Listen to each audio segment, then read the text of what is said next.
Dear students, आज मैं आपको बताऊंगी कि टैक्सोनॉमिक डिस्क्रिप्शन के बाद फ्लोरल डायग्राम कैसे बनाना होता है। एक प्रोपोर्शनेट फ्लोरल डायग्राम बनाने के लिए आपको किन बातों का ध्यान रखना चाहिए। फ्लोरल डायग्राम को देख करके ऐसा लगना चाहिए कि जैसे पूरे फ्लावर का डिस्क्रिप्शन आपने इसमें कर दिया हो। उसको देख करके उसकी सारी डिटेल्स पता लग जाए, और वो तभी पॉसिबल है जब आपने बहुत अच्छे से प्रॉपर फ्लोरल डायग्राम बनाया होगा। किसी भी फ्लावर का फ्लोरल डायग्राम बनाने के लिए सबसे पहले हम देखेंगे कि फ्लावर मदर एक्सिस पर किस तरह से लगा हुआ है। जिस एक्सिस से फ्लावर लगा रहता है उसको कहते हैं मदर एक्सिस, और मदर एक्सिस हमें यहाँ ड्रॉ करनी होती है। तो सबसे पहले ये देखिए आप, एक्सिस है, ये ब्रैक्ट है, स्मॉल लीफ लाइक स्ट्रक्चर जिसकी एक्सिल में से फ्लावर डेवलप होता है। ये फ्लावर की पेडिसिल है, स्टॉक है, सेपल्स, पेटल्स, स्टैमेंस अंदर होने के कारण दिखाई नहीं दे रहे हैं, और ये स्टिग्मा दिखाई दे रहा है, स्टाइल स्टिग्मा, ओवरी अंदर है। तो towards the axis is posterior side of flower and away from the axis is anterior side of the flower.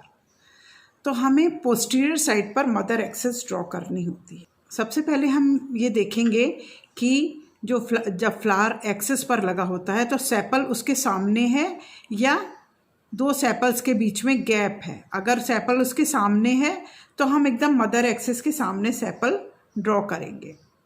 अब ये ड्रॉ करने के लिए जो डिफरेंट वर्ल्स हैं, इनको ड्रॉ करने के लिए सबसे पहले आप सर्कल बना लीजिए पेंसिल से। सबसे पहले अगर ब्रैक्ट है तो ब्रैक्ट का के लिए बनेगा, ब्रैक्ट्यूल्स भी अगर होते हैं तो ब्रैक्ट्यूल्स के लिए भी एक सर्कल बनाएंगे। फिर sepals, petals, androecium and gynoecium. तो यदि मदर एक्सिस के सामने एकदम सेपल है तो हम सामने सेपल बनाएंगे। तो मान लीजिए 5 सेपल्स हैं, तो हमने इस सर्कल पर 5 इक्वल डिस्टेंस पर डॉट्स लगा दिए। इक्वल डिस्टेंस पर इसलिए लगाएंगे क्योंकि ये एक्टिनोमॉर्फिक फ्लावर है। अगर जाइगोमॉर्फिक फ्लावर होता तो दूसरी कंडीशन होती। तो इक्वल डिस्टेंस पर हमने जो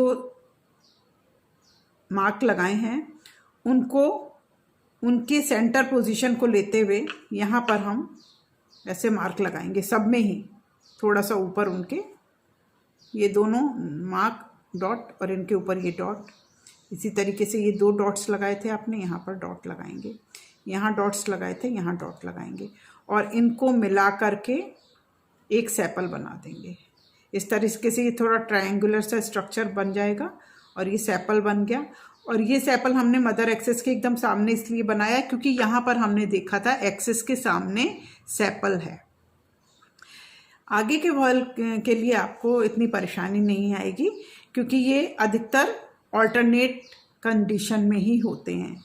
अब मान लीजिए कभी कभी ऑब्डिप्लोस्टेमनस कंडीशन होती है तो वहाँ पर जो स्टैमेंस हैं इसके ऑपोजिट होते हैं। बाकी नॉर्मल कंडीशन जो है कि अब पेटल्स इसके ऑल्टरनेट पोजीशन पर होंगे और फिर स्टैमेंस पेटल्स के ऑल्टरनेट कंडीशन में होंगे। तो ये हम सबसे पहले अगर हमने सेपल्स ड्रॉ कर लिए हैं तो फिर हमें पेटल्स ड्रॉ करने के लिए क्या करना है कि इनकी जो मिड पोजीशन है, सेपल्स की जो मिड पोजीशन है वहाँ पर हमें मार्क लगा लेना है, ऐसे डॉट्स लगा लें।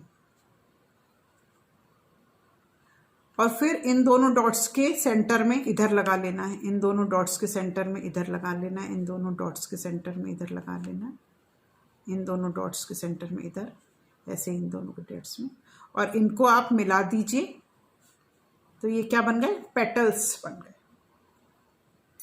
फिर स्टैमेंस इसके ऑल्टरनेट पोजीशन पर होंगे, तो ऑल्टरनेट पोजीशन क्या हुई, जो इनका जॉइंट है वहां पर आप डॉट लगा लीजिए, डॉट लगा लेंगे तो 5 स्टेमन्स बन गए। मान लीजिए पेंटामेरस फ्लावर है ये एग्जाम्पल ऐसे माना गया है। अब आप देखिए कि हमने सेपल्स बनाए, मार्जिन में कोई ओवरलैपिंग नहीं दिखाई है, क्योंकि अभी सिंपल आपको ड्रॉ कैसे किया जाता है डायग्राम ये बताया जा रहा है। तो मार्जिन में ओवरलैपिंग नहीं, यानी वॉल्वेट एस्टिवेशन है। एस्टिवेशन का आपको बाद में बताएंगे। तो वॉल्वेट एस्टिवेशन है, आपस में फ्यूज्ड हैं तो ये फ्यूजन दिखाई दे रहा है, आप इसको फ्यूज कर देंगे। इसी तरीके से पेटल्स में भी वॉल्वेट कंडीशन अभी दिखाई है और आपस में फ्यूज कर दिया है, क्योंकि आपने ये पेंसिल से बनाए थे और अगर ये फ्री होते तो आप या इनको पूरा ना बढ़ा करके इसे रब कर देते इनको इतने इन पोर्शंस को, और फिर आप इनको फिर बाद में आप पेन से कर सकते हैं। अब हमें ड्रॉ करना है स्टेमन्स। तो हमने यहाँ पर डॉट्स लगा लिए हैं इसकी अल्टरनेट पोजीशन पर, और यहाँ पर हम स्टेमन्स दिखा देंगे। अब ये क्योंकि एक्सट्रोस कंडीशन दिखाई है हमने, यानी बाहर की तरफ डेहिस होते हैं, एंथर्स डाइथिकस हैं इसमें, ये दिख रहा है और एक्सट्रोस दिख रहा है, ये दोनों ही चीज़ें इसमें दिखनी चाहिए।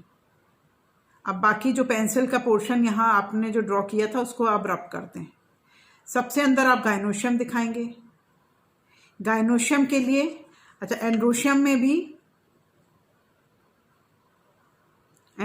में भी अगर ये एपीपेटलस हैं, पेटल से अटैच्ड हैं, तो हम इनका अटैचमेंट दिखाएंगे। लेकिन अभी क्योंकि अंदर है, मैं ज़्यादा आपको डिटेल बता नहीं रही हूँ। तो एपीपेटलस होते हैं तो स्टेमन्स को पेटल से अटैच कर देते हैं, और अब नहीं है, अगर थैलेमस से लगे हैं तो आप आपस में फ्री हैं तो ये कंडीशन दिखाएंगे। इसके बाद लास्ट में आता है गाइनोशियम। गाइनोशियम अंदर, सबसे अंदर गाइनोशियम आप दिखाएंगे। तो ये आप देख रहे हैं जितने नंबर ऑफ स्टिग्मा है उतने ही कार्पल है, क्योंकि कार्पल्स के फ्यूजन से पूरा ये गाइनोशियम बन रहा है। सिन कार्पस कंडीशन है, पूरा फ्यूजन हो गया है। तो सिन कार्पस यहाँ दिखाई दे रही है कंडीशन, आपस में जुड़े हुए हैं कार्पल्स, और कार्पल की एंड जो है वो स्टिग्मा की फॉर्म में आपको यहाँ दिखाई दे रही है। जो एंड, टर्मिनल एंड है वो स्टिग्मा की फॉर्म में दिखाई देता है। उसको काउंट करके हम कार्पल का पता लगा सकते हैं, नंबर ऑफ कार्पल्स का। पेंटा कार्पलरी है तो 5 एंड्स हमको यहाँ दिखाई देंगे। तो आपने मान लीजिए पेंटा कार्पलरी है तो पेंटा कार्पल ऐसे 5 कार्पल्स ऐसे बना लिए आपने। एक्साइल प्लेसेंटेशन कैसे पता लगेगा? ओवरी का टीएस काटेंगे तो एक्साइल प्लेसेंटेशन दिख जाएगा, कितने लॉक्यूल्स हैं वो दिख जाएगा। इस तरीके से हम अंदर की तरफ गाइनोशियम ड्रॉ कर देंगे। तो ये एकदम सिंपल तरीका है फ्लोरल डायग्राम को समझने का। इसके बाद कई कंडीशंस आ सकती हैं। एस्टिवेशन वॉल्वेट की जगह कोई दूसरे तरीके से हो सकते हैं, तो मार्जिन्स को उसी तरीके से आप ड्रॉ ऐसे ही करेंगे, बस मार्जिन को अंदर बाहर कर देंगे उसी के अनुसार। जैसे मार्जिन मान लीजिए ट्विस्टेड है तो इसको मान लीजिए आपने अंदर कर दिया और इसको बाहर कर दिया, फिर इसको अंदर कर दिया, इसको बाहर कर दिया। इस तरीके से इसी सर्कल पर आप मार्जिन्स को, क्योंकि पेंसिल से बनाया होगा तो रब करके आप इस तरह से अंदर बाहर कर सकते हैं। एस्टिवेशन अगर इम्ब्रिकेट है, क्विंक्विंशियल है, कैसा भी है तो उसको हम अपने हिसाब से एडजस्ट कर सकते हैं। Thank you.